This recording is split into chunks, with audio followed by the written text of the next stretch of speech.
पाळीव कुत्रे हा शब्दप्रयोग बऱ्याचदा वापरला असाल किंवा बऱ्याचदा ऐकला देखील असाल. पाळीव कुत्रे. आज तुम्हाला या पाळीव कुत्र्यांचा एक मनुष्यरूपी अंक मी तुम्हाला दाखवायला जाणार आहे. आपण आजवर ऐकलाय पाळीव कुत्रे, पाळीव मांजर, पाळीव पक्षी, पण कधी पाळीव माणसं हा शब्द ऐकलाय? पाळीव माणसं. कारण गुलामगिरी केव्हाच संपली. मला वाटतं आफ्रिकेत सगळ्यात शेवटची गुलामगिरी संपली होती, पण आज देखील भारतामध्ये गुलामांचे नवे वंशज मिळत आहेत. नव्या प्रकारची गुलामगिरी तुम्हाला भारतामध्ये पाहायला मिळेल, विशेषतः महाराष्ट्रामध्ये तुम्हाला पाहायला मिळेल. आणि ही पाळीव माणसं, ही माणसांमधली गुलामगिरी अजून देखील कायम आहे. पण ही जरा सफेद पोश माणसं आहेत बरं, सफेद कॉलर म्हणतात ना, ही सफेद कॉलर माणसांमधली गुलामगिरी मी आज तुमच्या सर्वांसमोर घेऊन येतोय. आजवर ह्या पाळीव माणसांना आपण बऱ्याचदा ऐकलं असेल, मी काही वेळाने तुम्हाला त्यांचं विश्लेषण करणारच आहे, पण त्याची पार्श्वभूमी लक्षात घ्या. गुलामगिरी ही फक्त कामांसाठी नसते, ही वैचारिक देखील असू शकते. वैचारिक गुलामगिरी. ज्या वेळेस आपण शिवसेनेची बाजू खुल्यामध्ये मांडतो त्यावेळेस आम्ही सांगतो आम्ही शिवसेनेचे प्रवक्ते, आम्ही शिवसेनेची बाजू मांडतो, आमच्या शिवसेनेची बाजू आम्ही मांडतो. जे सत्य आहे ते लोकांसमोर ठेवायचा आम्ही प्रयत्न करतो. लोक ठरवतात खरं काय आणि खोटं काय. पण ज्या वेळेस हे पाळीव विश्लेषक, पाळीव स्वतःला पत्रकार म्हणून घेणारे, खरं तर पत्रकारिता आणि गुलामगिरी याच्यात फरक असतो. पत्रकारिता आणि गुलामगिरी आणि पत्रकारिता आणि दलाली. दलाली होय, दलाल, एजंट. कारण खरं तर दलाल हा शब्द बऱ्याच जणांना झोंबेल, पण काही ठिकाणी हेच शब्द अतिशय उपयुक्त ठरतात आणि ह्याच शब्दातून खरा अर्थ पुढे पोहोचत असतो. हे दलाल आहेत. हे तुम्हाला विश्लेषक म्हणून सांगवतील, भासवतील मी विश्लेषक, मी राजकीय अभ्यासक, मी पत्रकार. पण हे आपल्या पत्रकारितेच्या बुरख्या आडून एखाद्या विशेष पक्षाची, एखाद्या विशेष टोळीची, गटाची ज्यावेळेस भूमिका मांडत असतात ना, त्यावेळेस यांच्या तोंडातून गळणारी ती लाळ मला दिसत असते. यांच्या तोंडावर फेकून मारलेली ती पाकिटं मला दिसत असतात. यांच्या तोंडावर फेकून मारले ते पैसे मला दिसत असतात. एका व्हिडिओचे 2,000, 3,000, 4,000, 5,000 तुमच्या तोंडावर फेकून मारले ना, हे MIM चे देखील व्हिडिओ बनवतील. ही सध्या भारतीय जनता पक्षामध्ये अशा एका पत्रकारांची गोचिड, तुम्ही HMV म्हणा, तुम्ही पाळीव म्हणा, तुम्ही काही म्हणा, पण माझ्या नजरेत जो योग्य शब्द आहे तो आहे गोचिड पत्रकारिता. कारण ही समाजासाठी घातक असते. गोचिडीचा काहीच रोल नसतो तुमच्या लाईफ सायकल मध्ये, काहीच रोल नसतो. तुम्ही गोचिड पाहिली असाल ना, खरं तर असे किळसवाणे शब्द वापरू नयेत, पण काही माणसांचा आणि काही अशा जीवजंतूंचा थेट संबंध असतो. कारण त्यांची काम करण्याची पद्धती आणि समाजासाठी असलेली उपयुक्तता सेम. त्यामुळे ही गोचिड तुम्ही पाहिली असाल, अशी टच्च फुगलेली असते. समाजाचं रक्त पिऊन पिऊन हे पत्रकार अशा प्रकारचे टच्च फुगलेले आहेत. त्यांना पायाच्या बोटाखाली घेऊन दाबायचं आणि टच्च पैकी त्यांचं रक्त लांबपर्यंत ओढवायचं, अशी ही गोचिड असते.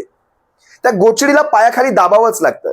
खऱ्या अर्थाने यांच्याविषयी बोलून आपल्याला आपल्या वेळेचा अपव्यय नाही करायचा आहे, आपल्याला आपल्या शब्दांचा अपव्यय नाही करायचा आहे. पण काही वेळा या असल्या गोचिडींना त्यांची लायकी, त्यांची समाजातली जागा हे दाखवणं फार गरजेचं असतं. या भारतीय जनता पक्षाच्या टीम मध्ये असे काही 5-6 गोचिड पत्रकार आहेत. त्याला तुम्ही विश्लेषक म्हणा, काय म्हणायचंय ते म्हणा. स्वतःला विश्लेषकांच्या नावाखाली विश्लेषणांची ती काय म्हणतात ते, विश्लेषकांचा तो समाज बदनाम करून ठेवणारे, पत्रकारांना बदनाम करून ठेवणारे हे स्वयंघोषित गोचिड पत्रकार यांचा मी आज समाचार घेणार आहे. खऱ्या अर्थाने काल बाळासाहेबांची पुण्यतिथी ज्यावेळेस झाली, त्या विषयाला देखील त्या घाणेरड्या अर्थाने हे प्रस्तुत करतात लोकांसमोर. त्यामुळे ह्या अशा विषयांचा समाचार घेणं मला गरजेचं वाटतं. मी इतर विषयांकडे, ह्यांच्या व्हिडिओकडे कधी लक्षच देत नाही, कारण ही गोचिड पत्रकारिता सगळे शिवसैनिक असतील किंवा महाराष्ट्रातली जनता असेल यांना फाट्यावर मारते. कारण हे विकत घेतलेली माणसं आहेत. यांना आज तुम्ही पैशाचं पाकिट फेका, 2,000 रुपये फेका फक्त यांच्या तोंडावर, हे इकडचे इकडे वाजत असतात. त्यामुळे ह्यांच्याविषयी तुम्ही कधीही काही असं लॉंग टर्म ठरवून चालू शकत नाहीत की ही माणसं आज इथे असतील, उद्या इथे असतील, परवा तिथे असतील.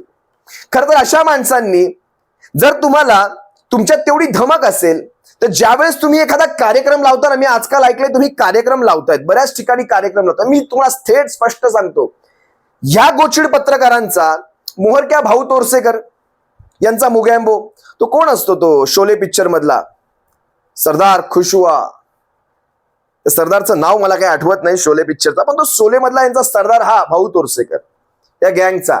आणि यांचा कालिया कोण माहितीये का? यांचा कालिया म्हणजे एकच केस, ज्याच्या डोक्यावरच केस नाहीत असा असलेला हा प्रभाकर सूर्यवंशी. हा प्रभाकर सूर्यवंशी काल आपल्या अकलेच्या दिवाळखोरीचे दर्शन महाराष्ट्राला घडवत होता. याने काय तो व्हिडिओ केला, की अंगावर केस घेतली असा काही तो व्हिडिओ त्यांनी काहीतरी केला आदित्य साहेबांवर. मला ह्याच्या व्हिडिओचा आज तुमच्या सर्वांसमोर पर्दाफाश करायचा आहे. ह्याच्या व्हिडिओतले मी काही मुद्दे पाहिले. हा कशाबद्दल बोलतोय नेमकं पाहूयात. आजवर दिशा सॅलियन, काय ते सुशांत सिंह राजपूत वगैरे वगैरेवर बोलणारा हा कुठेही कधी पुरावे देऊ शकला नाही. आणि ह्याच्या स्टुडिओमध्ये येतो कोण माहितीये का? तो कोकणाचा लंपट, कोकणातला एक लंपट ह्याच्या स्टुडिओमध्ये येऊन बसतो. त्या लंपटाला महाराष्ट्राची पुढची विधानसभा पाहणं शक्य नाही. त्या लंपटाबद्दल हा आपल्या स्टुडिओमध्ये येऊन बोलत असतो. त्याच्यानंतर याच्या स्टुडिओमध्ये येतो कोण? मोहित कंबोज सारखा एखादा रजनी काय त्याला बोलतात ते, चैनी खैनी, विमल पान मसाला, हे गुटख्यांचे ऍड करणारे हे याच्या स्टुडिओमध्ये येऊन बसतात. ही असली ह्यांची लायकी, त्या मोहित कंबोज सारखी किंवा त्या कोकणातल्या लंपट सारखी. आणि हा माणूस काल त्या डिलायल रोडच्या पुलाविषयी बोलतोय. पुलाचं उद्घाटन पहाटेच का केलं? लपून छपून आले. तू शिकवणार लपून छपून यायचं की पहाटे यायचं, कसं यायचं? याचे मुद्दे तुम्हाला मी सांगतो. काही मुद्दे ह्याने त्याच्या व्हिडिओमध्ये काल घेतले. केस नंबर 0709, नॉनसेन्स माणसं ज्याच्या डोक्यावर केस नाही, हा केसचे विचार करतोय. हा म्हणतो केस नंबर 0709 18 नोव्हेंबरच्या मध्यरात्री लागली.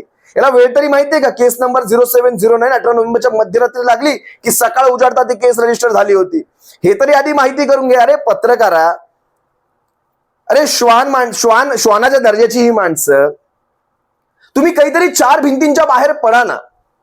त्या चार भिंतींच्या बाहेर पडून बाहेरचं जग कसं असतं ते पहा ना. मी मगाशी माझा एक विषय बोलता बोलता अपुरा राहिला. तुम्ही ज्यावेळेस कधी कार्यक्रम लावता ना, त्या कार्यक्रमांमध्ये आम्हाला बोलवत जा, आमच्यासारख्यांना बोलवत जा. कारण तुमच्या कार्यक्रमामध्ये येऊन आम्ही जर बसणार आणि आम्ही तिथे तुम्हाला काही अनपेक्षित प्रश्न विचारणार तर त्याची उत्तर तुम्हाला जमणार नाही. त्यामुळे आम्हाला ठरवून बोलवायला या. जेणेकरून काय होईल, तुम्ही आधीच उत्तरांची तयारी करून बसाल. पण आम्हाला तरी बोलवा. तुमची वन साइड तुमच्या स्टोऱ्या चालवू नका. समजलात? ही मगाशी माझं बोलणं थोडं अपुरं राहिलं होतं. हा प्रभाकर सूर्यवंशी काल म्हणतो 0709 18 नोव्हेंबरच्या मध्यरात्री. याला कोणतरी सांगावं, ही केस मध्यरात्री चालू झाली नव्हती, मध्यरात्री लागलेली नव्हती. डिलायल रोडचा पूल अपूर्ण आहे असं दाखवत त्याने जुने काही व्हिडिओ दाखवले. तू स्वतः तो व्हिडिओ काढला होतास का? तू स्वतः तो पूल पाहायला गेला होतास का? तू पाहिलाय तो पूल जाऊन पहा. त्याचं काय काम बाकी राहिलं एवढं मात्र सांग. तुम्ही म्हणता रंगरंगोटी, अरे तेच तर आम्ही सांगितलं, रंगरंगोटी रात्रीच्या वेळेसही करता येते. तो पूल जनतेसाठी खुलं होणं हे फार महत्वाचं होतं. कारण तिथला ट्रॅफिकचा प्रश्न हा या प्रभाकर सूर्यवंशीला माहिती आहे का? त्याला माहित नसणार तिथे काय चाललंय. त्या भागाचे आमदार म्हणून त्यांचं कर्तव्य पडतं ना. त्यांचं कर्तव्य ते गेले, त्यांनी तो पूल खुला केला. तुमच्या पोटात एवढी पोटदुखी का झाली? कारण तुमच्या त्या मालकांना त्याचं उद्घाटन करता आलं नाही, याची तुम्हाला पोटदुखी. तुमच्या मालकांनी जाणून बुजून गेल्या 3 महिन्यांपासून या पुलाचं उद्घाटन रखडवलंय, फक्त रंग मारायचा बाकी ठेवून. कारण लोकांना कशा प्रकारे त्रास होईल आणि लोक कशा प्रकारे मग स्थानिक आमदारांकडे ह्याची तक्रार करत बसतील, त्यासाठी हा पूल जाणून बुजून थांबवला होता. हे लक्षात घ्या. आता पुढे ऐका. त्याच्यानंतर हा म्हणतो शिवतीर्थावर शिवसैनिक फिरकला नाही. हा लगेच शिवतीर्थाच्या मुद्द्यावर गेला. बरं, आता शिवतीर्थावर शिवसैनिक फिरकला नाही, याने खरं तर सदावर्तेंचा तो चष्मा मागून घेतला पाहिजे. तो जाड भिंगाचा, तो वेल्डिंगला घालतात ना तो चष्मा, याने याचा चष्मा बदलला पाहिजे. हा 4 भिंतींच्या बाहेर पडत नाही. याला 4 भिंतींच्या बाहेरचं जग माहिती नाही. सकाळ दुपार संध्याकाळ 3 व्हिडिओ करायचे, आपला पोटा पाण्याचा प्रश्न संपला, बस झाला. युट्यूब ह्यांचं घर पोचतं, नंतर उरलं सुरलं गुगल पे, फोन पे, सपोर्टर्स यांचं घर पोचतं, त्यानंतर उरली सुरली तोंडावर फेकलेली पाकिटं यांची घरं पोचत असतात. लक्षात घ्या, अशा पेड पत्रकारांनो लक्षात घ्या. तुम्ही स्वतः कधीतरी या तिथे, या मी तुम्हाला शिवतीर्थ फिरवलं असतं, या तिथे जिथे आम्ही दिवस घालवतो तिथे तुम्ही येऊन बघा कोण असतं तिथे. ते शिवतीर्थावर साराच्या सारा शिवसैनिक येऊन आपली मानवंदना देऊन गेला. हा म्हणतो शिवसैनिक फिरकला नाही. आणि हा म्हणतो आदल्या रात्री नरेश मस्केचं काय कुणाचं नाव घेतलं, सदा सरवणकरांचं, हे रात्रीच्या रात्री खेळ करणारे, यांचे रात्रीचं खेळ चालतात. कधी गुवाहाटीचा खेळ चालतो, कधी सुरतचा खेळ चालतो यांचा रात्रीच्या रात्री. कधी रात्री येऊन हे अशी दर्शन घ्यायला रात्री येऊन पोचाय ना, माहितीये दुसऱ्या दिवशी आभाळा भेटला असता, दुसऱ्या दिवशी दिवाळीचा फराळ फटाके सगळे वाजले असते तिथे. त्यामुळे शिवसैनिकांनी येऊन ह्यांना काय तो दिला समाचार. अरे प्रभाकर सूर्यवंशी, तू स्वतः घराच्या बाहेर पड. फक्त असे स्टुडिओमध्ये बसून व्हिडिओ करत बसू नकोस.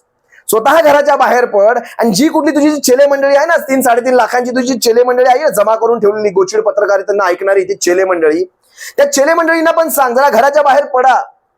जे व्हाईट कॉलर, जे कधी तुमचे जे व्ह्युअर्स जे आहेत ना, तुम्हाला जे पाहतात ते व्ह्युअर्स कधी मतदानाला तरी खाली उतरतात का?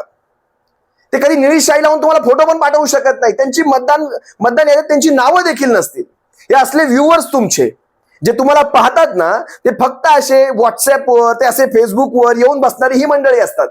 यांना काही पडलेलं नसतं. ही तुमची व्ह्युअर्स मंडळी, तुमचे सबस्क्रायबर्स हे निवडणुकांच्या वेळेत गोवा फिरत असतात, हे लक्षात घ्या. त्यामुळे यांच्या जीवावर तुम्ही आम्हाला जे चॅलेंज करणार असाल ना, तर तुमचं चॅलेंज तुम्हाला लकलाभ. कधी रस्त्यावर उतरलीत का तुमची ही मंडळी, ही व्हाईट पोस्ट मंडळी कधी उतरणार नाहीत. जरा तुम्ही तरी त्यांचे मोहरके, तुम्ही तरी रस्त्यावर उतरा आणि पहा शिवतीर्थावर काय चाललं होतं. त्या रात्री तुम्ही म्हणताय तुम्ही माणसं बाहेरून आणली. अरे दादरचे विभाग प्रमुख तिथे महेश सावंत उभे होते. तुमचे डोळे हेपाळले असतील, तुमच्या डोळ्यांना दिसणार नसेल म्हणून म्हटलं सदावर्तींचा चष्मा विकत घ्या. त्यांचा चष्मा तुम्हाला परवडणार नाही म्हणे, ते ब्रँडेड माणूस आहे, त्यांचे चष्मे पण ब्रँडेड. तुम्हाला तुमचं घरदार विकावं लागेल तर चष्मा विकत घेण्यासाठी. कारण युट्यूबवरून तुम्ही आपलं पोटा पाण्याचे चरितार्थ चालवणारी माणसं तुम्ही विकत घेणार त्यांचे चष्मे.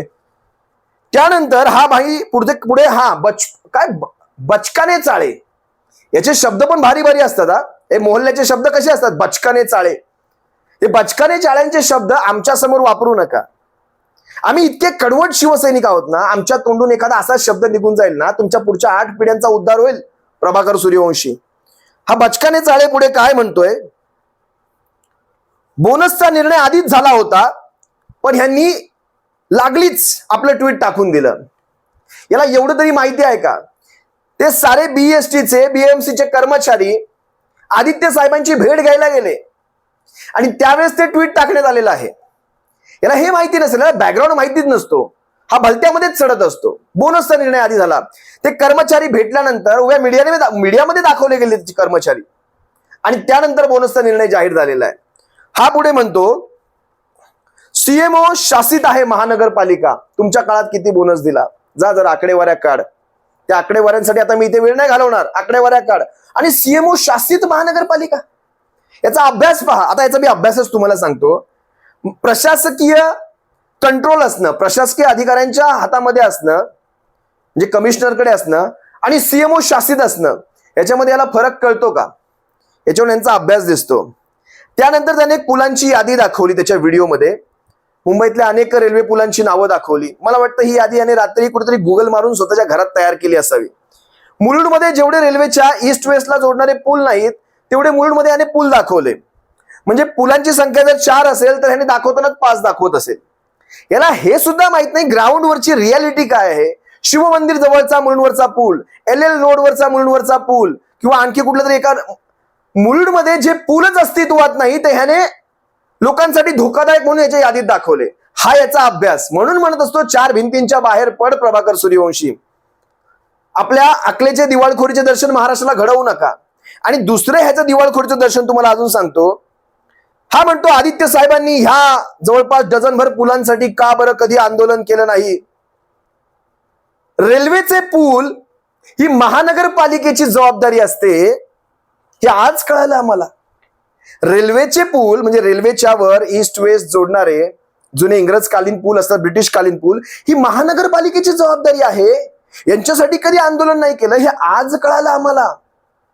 एवढा याचा अभ्यास तुझ्या अभ्यासाला मानाचा जय महाराष्ट्र. घरात बसून यादी बनवणारा हा पुढे आणखी काय म्हणतो ऐका. ह्याच्या अकलेचे तारे इथेच संपलेले नाहीत. बोलतोय ह्यांच्या अंगावर एक तरी केस होती का, म्हणजे आदित्य साहेबांचं नाव घेतोय, केस यांना करून घ्यायची होती वगैरे वगैरे. आणि नंतर हा डबल मिनिंग मध्ये दादा कोंडकेंच्या नावाखाली काहीतरी केसचा शब्द सांगायला लागला. तुझ्या डोक्यावर केस आहेत का रे? डोक्यावर केस नाही, तो दादा कोंडकेंची डबल मिनिंगची भाषा वापरतो. अंगावर केस आहेत का की आणखी कुठले केस आहेत वगैरे वगैरे. ज्याच्या डोक्यावर केस नाही त्या केसलेस माणसाने केसांविषयी बोलू नये. याने ग्रामपंचायतीच्या निवडणुकांवरून महाराष्ट्रात मोठं कोण छोटं कोण हे सांगायला सुरुवात केली. तुझ्या अकलेची दिवाळखोरी मगाशीच आम्हाला कळाली. रेल्वेचे पूल महापालिकेची जबाबदारी. एवढा ह्याच्या समाजशास्त्राचा अभ्यास इथेच समजला. कुठल्या संस्थांची कामं कुठली हे देखील ज्याला माहिती नाही, हा महानगरपालिकेच्या किंवा ग्रामपंचायतीच्या निवडणुकांवरून अरे इथे आमदार खासदार कुठल्या गटाचे हे माहिती नाही आणि हा ग्रामपंचायतीवरून कुठला पक्ष टॉपचा हे सांगायला लागला. तुझी अकलेची दिवाळखोरी अजून देखील संपली नाही. तू पुढे कुठे पोहोचतो. म्हणून म्हणत असतो 4 भिंतींच्या बाहेर पड प्रभाकर सूर्यवंशी. हा म्हणतो मुंबऱ्यात आव्हाडांच्या मुंबऱ्यात मुसलमानांना घेऊन हे पोचले. याचे डोळे हेपाळले होते. सदावर्तींचा चष्मा, खरंच मी सदावर्ते साहेबांना एक विनंती करतो, तुमचा चष्मा फुकट द्या यांना फुकटच द्या. कारण या माणसांचे डोळे हेपाळलेले असतात. मुंबऱ्यामध्ये तुम्ही नसाल पण आम्ही होतो. आम्ही पाहिलं 150 माणसं घेऊन, 150 ते उंदीर घेऊन तिकडे पोलिसांच्या आणि बायकांच्या आड लपलेले ते 150 तुमचे स्वयंघोषित वीर योद्धे आम्ही पाहिले, जे पोलिसांच्या मागे असे बसलेत. इकडून जर 30,000 शिवसैनिक सुटला असताना तिकडे, तर त्या 150 जणांच्या घरामध्ये सुतक साजरे झाले असते आणि दिवाळीत दिवे विझवावे लागले असते. त्यामुळे तुम्ही सांगू नका म्हणतात काय, ठाण्यामध्ये जाऊन पत्रकार परिषद घेतली उद्धव साहेबांनी. ह्याने जवळपास तिथे तासभर केलेलं मुंबऱ्याच्या त्या स्टेजवरून, तिथेच बाजूला स्टेज होता, त्या स्टेजवरून तासभर झालेलं भाषण आणि तिथूनच गद्दारांना दिलेली काय ती बरोबर दिवाळीचा फराळ बोनस सगळं तिथूनच गद्दारांना पाठवलं होतं. हे यांच्या डोळ्यांना दिसलं नसेल. म्हणून म्हणतो घरांच्या बाहेर पडत जा सूर्यवंशी. ठाण्यात येऊन पत्रकार परिषद आणि मुंबऱ्यांच्या आवड म्हणजे तुम्हाला दाखवाय, अरे ज्या शिंदे टोळीच्या मदतीला भाजपचा एक कार्यकर्ता आला नाही, बरोबर, ज्या शिंदे टोळीच्या मदतीला अजित पवारचा एक कार्यकर्ता फिरकला नाही, तर त्या शिंदे टोळीला विचारा तुमची कुठली स्वयंघोषित महायुती वगैरे कुठे आहे की नाहीये. आणि तुम्ही म्हणतात 35 मिनिटं उद्धव साहेब गाडीतून उतरले नाहीत. अरे उद्धव साहेबांना गरडाच इतका होता, उद्धव साहेबांच्या आजूबाजूला शिवसैनिकच इतका होता, तो दरवाजाच उघडू शकला नसता. इतका गरडा उद्धव साहेबांना शिवसैनिकांचा. आणि जरा तुमच्या पोलिसांना विचारा ना, तुमचे पोलीस, कारण सध्या सरकार तुमचे आहेत, तुम्ही येऊन रडलेत की नाही तिथे, तुम्ही येऊन तिथे विनवणी केलीत की नाही केलीत, साहेब ते ऐकत नाही तुम्ही ऐका, आम्हाला 150 जणांच्या घरामध्ये सुतक नाही साजरं होऊ द्यायचंय. अरे तू काय सांगणार प्रभाकर सूर्यवंशी, तुमची लायकी तरी आहे का उद्धव साहेबांबरोबर बोलण्या इतपत? तुम्ही युट्यूबवर जगणारे, सपोर्टर्सवर जगणारे, तुम्ही त्या फेकलेल्या पश्यांवर जगणारे. तुम्ही दादरमध्ये बाहेरचे लोक आले होते, नव शिवसैनिक हा शब्द याने वापरला. तुम्ही नवगोचिड पत्रकारिता आहात, नवगोचिड. तुम्ही नवीन आहात या सगळ्या क्षेत्रांमध्ये. तुम्ही म्हणताय आम्ही 92-93च्या दंगली पाहिल्या, खांद्यावर भगवा घेऊन पोलिसांचे फटके खाल्ले. पोलिसांचे फटके नसतील खाल्ले तुम्ही भलतच काहीतरी तिथे करायला गेला असाल, त्यामुळे पोलिसांनी फटकवलं असाल तुम्हाला. एवढं सगळं बोलताना तुम्ही म्हणताय की त्या पुलाचं काम अर्धवट होतं. तुम्ही जुने काही व्हिडिओ दाखवले, त्याच्यामध्ये जुने व्हिडिओ दाखवले. जर तुम्ही काल स्वतः जाऊन तिथे परिस्थिती पाहिली असती तर रंगरंगोटी बाकी आहे ना. रंगरंगोटी रात्री होऊ शकते. रंग डांबराला नसतो मारायचा, रंग डांबराला मारायचा नसतो. रंगरंगोटीसाठी तुम्ही 2-2, 3-3 महिने घालवता. तोपर्यंत लोकांना होणारा त्रास तुम्हाला दिसत नाही. त्या दिवशीची तुम्ही जे व्हिडिओ दाखवले त्या दिवशीची 7 मिनिटांची ती अँब्युलन्सची क्लिप दाखवायला पाहिजे होती. 7 मिनिटं अँब्युलन्स जागेवर उभी होती, 7 मिनिटं. त्या क्लिप तुम्ही दाखवणार नाहीत. तुम्ही समृद्धी महामार्गावर झालेले अपघात दाखवणार नाहीत. समृद्धी महामार्गावर घेतलेल्या वाहनांनी पेट दाखवणार नाहीत. महामार्गावर होणाऱ्या जनावरांचे अपघात दाखवणार नाहीत. वन्य प्राण्यांचे अपघात दाखवणार नाहीत. महामार्गावर साईडला रेलिंग नसल्यामुळे गाड्या थेट बाहेर निघतात किंवा ह्या लेनची गाडी थेट त्या लेनमध्ये जाते, हे तुम्ही दाखवणार नाहीत. मागेच ज्यावेळेस त्यांचा शपथविधी झाला त्याच वेळेत महाराष्ट्रामध्ये या सगळ्यांचे अंत्यविधी एकत्र होत होते. ज्या समृद्धी महामार्गावर बुलढाण्यामध्ये अपघात झाला, जवळपास 40 लोकांनी आपला जीव गमावला, ते तुम्ही दाखवणार नाहीत. पण लक्षात घ्या, तुम्ही काय दाखवणार? आदित्य साहेबांनी रात्री उद्घाटन केलं. तुम्ही नाईट रायडर हा शब्द वापरलात. होय होय, तुम्ही नाईट रायडर शब्द वापरलात. आम्ही रात्री रात्री मुंबईच्या रस्त्यांवर फिरतच असतो.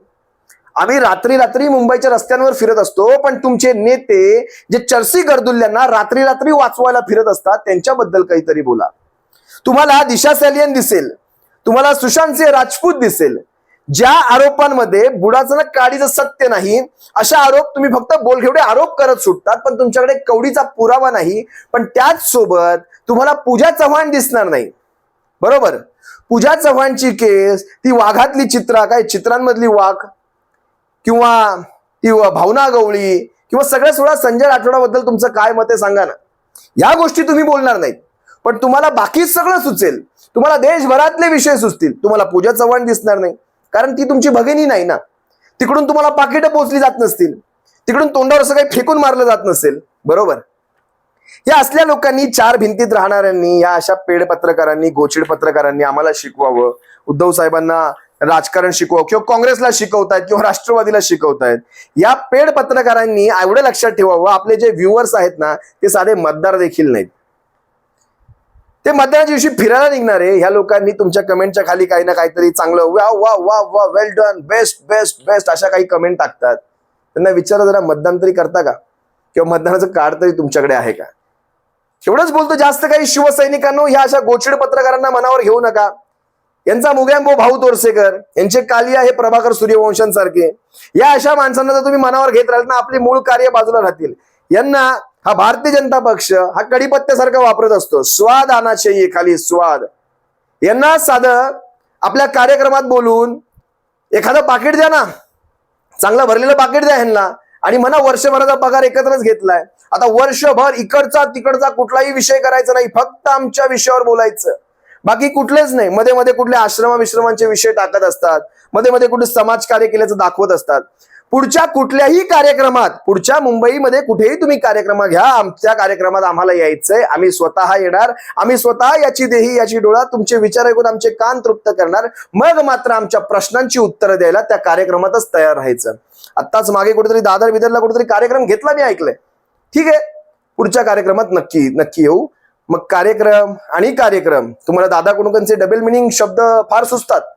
मग कार्यक्रमामध्ये कार्यक्रम आपण पाहून घेऊयात. तुम्हा सर्व शिवसैनिकांची रजा घेतो. सप्रेम जय महाराष्ट्र बाळासाहेबांच्या शिवसैनिकांनो. काळजी घ्या, असल्या गोचिड पत्रकारितांना फाट्यावर मारा. एवढंच मी सांगतो. ह्यांच्या भाषेत जसे म्हणतात ना बचकाने चाळे, तसे यांना फाट्यावर मारा. जय महाराष्ट्र.